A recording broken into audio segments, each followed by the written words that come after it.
शक्रेण संयतिहतोऽपि बलिर्महात्मा शुक्रेण जीविततनुः क्रतुवर्धितोष्मा विक्रान्तिमान् भयनिलीनसुरां त्रिलोकीं चक्रे वशे स तव चक्रमुखादभीतः पुत्रार्तिदर्शनवशाददितिर्विषण्णा तं काश्यपं निजपतिं शरणं प्रपन्ना त्वत्पूजनं ददुदितं हि पयोव्रताख्यं सा द्वादशाहमचरद्वयि भक्तिपूर्णा तस्यावधौ त्वयि निलीनमतेरमुष्याः श्यामश्चतुर्भुजवपुष्वयमाविरासीः नम्रां च तामिह भवत्तनयो भवेयं गोप्यं मदीक्षणमिति प्रलपन्नयासीः त्वं काश्यपे तपसि सन्निददत्तदानीं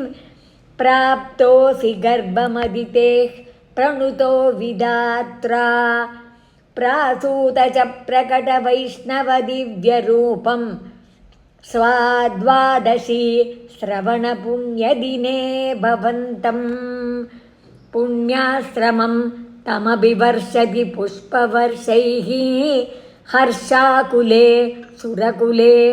कृततूर्यघोषे बद्ध्वाञ्जलिं जय जयेति नुतः पितृभ्यां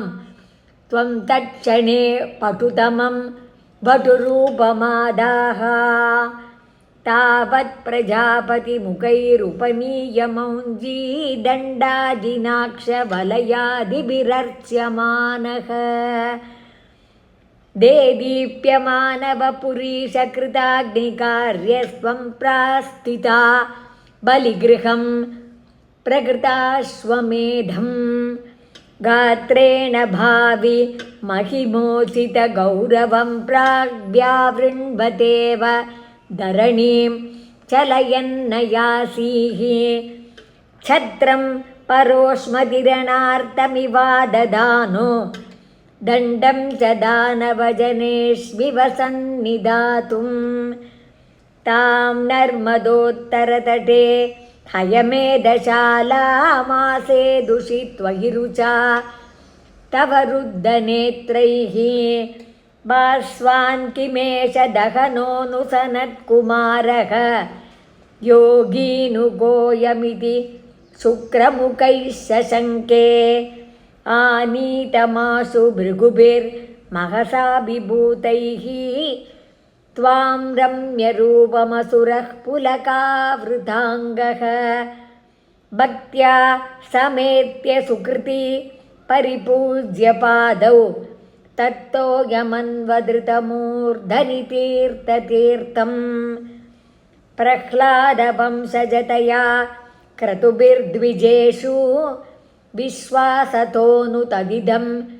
दितिजोऽपि लेभे यत्ते पदाम्बुगिरिशस्य शिरोभिलाल्यं सत्वं विभो गुरुपुरालय पालयेताः। श्रीहरये नमः। गोपिका जीवनस्मरणं गोविन्द गोविन्द आनन्दचिन्मयने शरणं श्रीचोट्टानिक्कर भगवती अम्मये शरणं नारायण अखिलगुरो भगवन् नमस्ते।